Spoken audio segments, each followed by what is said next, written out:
তো চায়নার সঙ্গে আমাদের সম্পর্ক কি আগের মতন আছে না আরো উষ্ণতার দিকে যাচ্ছে? চায়না ইন্ডিয়ার যে রাইভেলরি একটা কম্পিটিশন আছে, তো ওটা আমাদের প্রভাবিত করছে না? আরেকটা দুশ্চিন্তা চিন্তা মাথার মধ্যে ঘুরে, সেটা হলো যে এই যে আপনার আমেরিকার যে চায়নার সঙ্গে যে বৈরী ভাব যেটা, এবং ট্রাম্পের তো এটা তার নীতি। তো এখন এই যে ইন্দো প্যাসিফিক জিনিসটা চারা দিয়ে আরো উঠতে পারে, তো সেখানে একটা ধারণা যে বাংলাদেশকে নিয়ে টানাটানি হতে পারে। তো এবং আমরা ইন্দো প্যাসিফিকে যাই আবার এটা, তো ওখানে কি আপনার কোনো? না, আমি বলছি যে তুমি বলছি আমরা টানাটানিতে পড়ে যাব। আমি তো টানাটানি দেখি না। We can be influencer. দুই প্রতিবেশীর মধ্যে একটা গোলমাল চলতেছে, আমরা বলছি ভাই থামো, কি করছো তোমরা? Why don't you play that role? তাদের মধ্যে ভুল বোঝাবুঝি হলে ভুল বোঝাবুঝি, আমরা এরও বন্ধু এরও বন্ধু, আমরা কেউ তো আমরা দূরত্বে নেই, দুই পক্ষকে আমরা বুঝাই। চায়না এবং absolutely, why not? We play the role, we are small country for them and we can play role. আমরা সেই রোল প্লে করবো না কেন? আমরা কারো অপরাধ করার জন্য আসিনি, আমরা শান্তি চাচ্ছি, তুমিও শান্তি চাচ্ছ, সবাই শান্তি চাচ্ছে, কাছে লেটস প্লে দ্যাট রোল। এবং আমরা করছি বলে ওরা ভয়ও পাবে না। এত ছোট্ট দেশ, তার কিছুই নেই, সে এত কথাবার্তা বলে, মাঝে মাঝে হাসবে, কি করে করুক, কিন্তু আমরা কথাটা বলে যাব। চায়না এবং আমেরিকার সম্পর্কটা খারাপের দিকে যাওয়া ঠিক না তো। কেউ কোনো দেশে খারাপের দিকে যাবে কেন? বন্ধুত্ব হবে।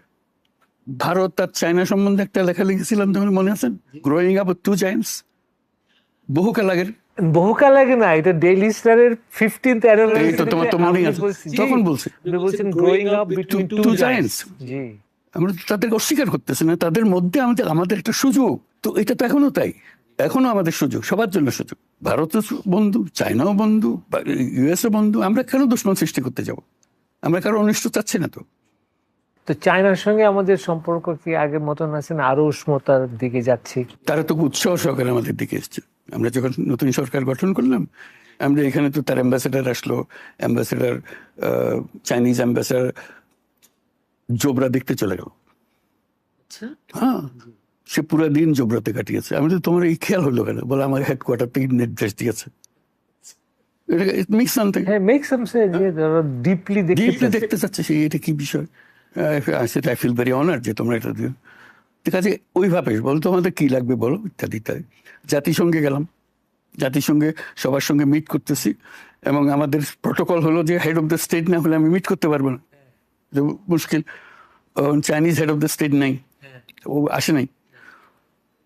তো আমি দেখা করতে চাই, তাদের অ্যাম্বাসেডার দেখা করতে চাই, চাইনিজ ফরেন মিনিস্টার আসলো, কিন্তু আমি ফরেন মিনিস্টারের সঙ্গে প্রোটোকল অনুযায়ী দেখা করতে পারছি। শেষে দেখা হয় নাই, ওইভাবে আনুষ্ঠানিক দেখা হয় নাই। আমরা we got together in one place, তার সমস্ত স্টাফ নিয়ে আমাদের সঙ্গে বসলো, একবারে পয়েন্ট বাই পয়েন্ট, যে তোমাদের সঙ্গে আমাদের এই সম্পর্ক, আমরা করতে চাই।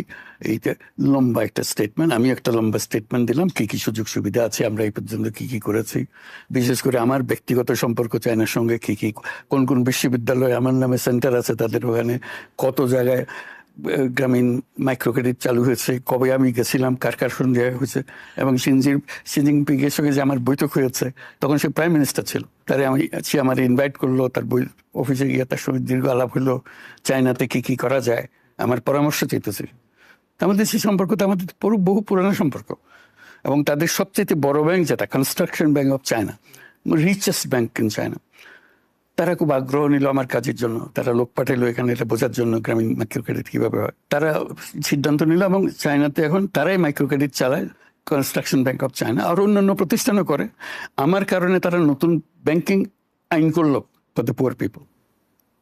ঠিক আছে, তার সঙ্গে আমাদের সম্পর্ক গভীর সম্পর্ক, ব্যক্তিগত এবং তার আনুষ্ঠানিক পলিসিগত।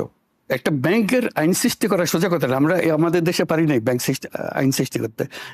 একশো শুধু গ্রামীণ ব্যাংকের আইন করছিলাম একটা ব্যাংকের জন্য, ওটা অল ব্যাংকের জন্য। এই আইনে এই ব্যাংক সৃষ্টি করা যাবে, যেটা আমরা এখনো বাংলাদেশে পারি নাই। কাজে ইটস ডিপার রিলেশনশিপ। চায়না ইন্ডিয়ার যে রাইভেলরি একটা কম্পিটিশন আছে, তো ওটা আমাদের প্রভাবিত করছে না? না, আমরা তো বললাম যে আমাদের সবার বন্ধু, আমরা তো কারোর শত্রুতা নাই আমাদের মধ্যে। আমরা ভারতকেও চাই অত্যন্ত ঘনিষ্ঠ বন্ধু হিসেবে, চায়নাকেও চাই ঘনিষ্ঠ বন্ধু হিসেবে, আমেরিকাকেও চাই বন্ধু হিসেবে, কাউকে আমি বাদ দিচ্ছি না তো আমরা।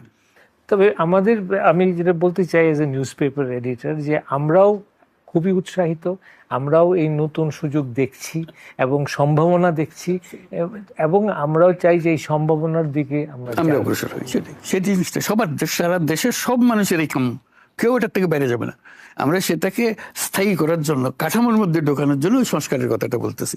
কারণ তা না হলে নির্বাচন একটা দিয়ে গেলাম, আবার পুরানের খেলা শুরু হয়ে গেল। এইটার থেকে যেন আমরা মুক্তি পাই, কারণ ওটার থেকে মুক্তি না পেলে এই জিনিসটা আমাদের কপালের থেকে যাবে। আমরা দেখতেছি যে প্রায় বেশ কিছু সাংবাদিকদের বিরুদ্ধে হত্যা মামলা দেওয়া হয়েছে, যার সঙ্গে কোনো সম্পৃক্ততা আমরা খুঁজে পাচ্ছি না। আরেকটা, এই কয়েকদিন আগে 150 জন সাংবাদিকদের অ্যাক্রেডিটেশন কার্ড বাতিল করে দিল, একটা আরবিট্রারি একটা ডিসিশন। তো এগুলো তো একটা বিরূপ একটা ইমপ্রেশন ক্রিয়েট করছে এগেনস্ট ইন্ডিপেন্ডেন্ট জার্নালিজম। তাড়াহুড়া করে কাজ করলে যা হয় সেটা হচ্ছে, এটা হলো পুরান আইন। তারা অ্যারেস্ট করতে যাবে, পুরান আইন দিয়ে অ্যারেস্ট করে হচ্ছে। কি হচ্ছে, হত্যা মামলাতে দিয়ে দাও, হত্যা মামলা দিয়ে দিচ্ছে। এইটা পরে আমরা ঠিক করব কি মামলাটা কি দেবো, এইভাবে হত্যা মামলা, আগে হত্যা মামলা দিয়ে আটক তো করো প্রথম। আমি এটা আইন হলো, আমাদের এটা আইন হলো না তো, তো কাজে আমরা ওটা থামাইছি, যেটা এখন আর হয় না, ওই প্রথম দিকে হয়েছে। কিন্তু যাদের হয়েছে তারা তো এখন না, বিব্রত অবস্থায়। না বিব্রত অবস্থা, তাতে অ্যারেস্ট করে ঢুকাই ফেলেনি কাউকে। না, বাস্তবতা হলো যে ওরা অফিসে যাইতে পারে না, তাদের ছেলে পেলেরা পরীক্ষা দিতে যাইতে পারে না, বিকজ একটা আতঙ্কে আছে যে ফুট করে অ্যারেস্ট করে নিয়ে যাবে কিনা। তো সেই জিনিসটা আরেকটু যদি পরিষ্কার করা যায়, বিকজ বিশ্বে কিন্তু এটা নিয়ে সমালোচনা হচ্ছে, বহু বাংলাদেশে সমালোচনা থামাতে চলতেছে হচ্ছে। আর এই অ্যাক্রেডিটেশন কার্ডের ব্যাপারে কোনো বলার? অ্যাক্রিডিটেশনটা হলো আমার যেটা বোঝানো হয়েছে, সেক্রেটারিয়েটে ঢোকার জন্য, সাংবাদিকতার জন্য না। যে এটা সাংবাদিক, ঠিকই বুঝাইছে। হ্যাঁ ঠিকই বুঝাইছে। এটা তার, সে সাংবাদিক করতে চায় করুক, শুধু সেক্রেটারিয়েটে ঢুকতে পারতেছে না। তার একটা 1 বছরের জন্য একটা পারমিট ছিল, সেই পারমিটটা হয়তো অর্ধেক হয়ে গেছে, অর্ধেক চলবে বলে এমন গুরুত্বপূর্ণ কিছু না, এরা গিয়ে ঝামেলা করে, আমরা বলছি যে এটা ক্যান্সেল করে দিলাম, এটুকু করছে। এবং সেটা আইনগতভাবে রাইট আছে, রাইট আছে, হ্যাঁ, তার কিন্তু right তার আছে। সাংবাদিকতা বন্ধ করা হয় না। এটা তো সে পারে না, কিন্তু এটা তো একটা রং মেসেজ মেসেজ দিচ্ছে, সেটা আমি বলছি, এটা ডিফেন্ড করতে করতে হয়রান হয়ে যায়। হয়ে যাচ্ছেন আপনি। তো এটা মানে এটা কেন করবে? আর ভবিষ্যতের জন্য মানে এটা খুব একটা নেগেটিভ একটা ইমপ্রেশন ক্রিয়েট হয়েছে আর কি। এবং আমাদের বলে যে তার ফিজিক্যাল এন্ট্রিটা, সাংবাদিকতা কেন করবে? আমি তো একটা অধিকার আছে, ওই যে আইন আছে, আইন তো আমরা, তাদের আইনের- উপর যুক্ত হলো, আইন তো আছে, আমি তো বেআইনি কাজ করি নাই। করেছে বেআইনি, বিকজ আপনি দেখাতে হবে কেন আমারটা ক্যান্সেল করলেন, কেউ তো দেখায় নাই তো। ওখানে ওটা কি আইনে আছে দেখাতে হ্যাঁ হবে? হ্যাঁ হ্যাঁ, কয়েকটা 5-6টা ধারা আছে, আপনি এই কাজ করছেন এই করছেন তাইলে আপনি ক্যান্সেল হবে। তো কাউকে তো কিছু বললো না, ওখানে সবার নামই থাকতে পারো। আর ওইখানেও একটা একটা গোষ্ঠী কাজ করছে। আমি আপনাকে অনুরোধ করব এটা দেখতে, যে যারা ধরেন এক সেন্সে, আমাদের তো সাংবাদিকতা পলিটিসাইজ আনফর্চুনেটলি, তো ওইটা ওখানে অপারেট করছে। শেষে জেনারেলাইজড কোনো মেসেজ জাতির উদ্দেশ্যে বা সাংবাদিকদের উদ্দেশ্যে দিবেন কি? উদ্দেশ্য হলো যে এটা আমরা একটা বড় সুযোগ পেয়েছি অতীতের সমস্ত কিছু থেকে বেরিয়ে আসার জন্য। আমরা যেন এবার ভুল না করি, যে সমস্ত ভুল ভ্রান্তি অতীতে আমরা করে ফেলেছি সেটার থেকে বেরিয়ে এসে আমরা নতুনভাবে আমরা আবার জীবন শুরু করি, এবং সত্যের উপরে ভিত্তি করে করি, ন্যায়ের উপরে ভিত্তি করে করি, ন্যায় বিচারের উপরে ভিত্তি করে করি, অধিকারের উপরে ভিত্তি করে করি। এটাই হলো কাম্য। এই করতে গিয়ে যে ভুল ত্রুটিগুলো হচ্ছে আমাদেরকে ধরিয়ে দেবে, সেই জন্য বলে স্বাধীন সাংবাদিকতার কথা বলেছি। তোমরা ধরিয়ে দিলে আমরা এটা নজরে পারবো যে এইটা নজরে এসছে সব।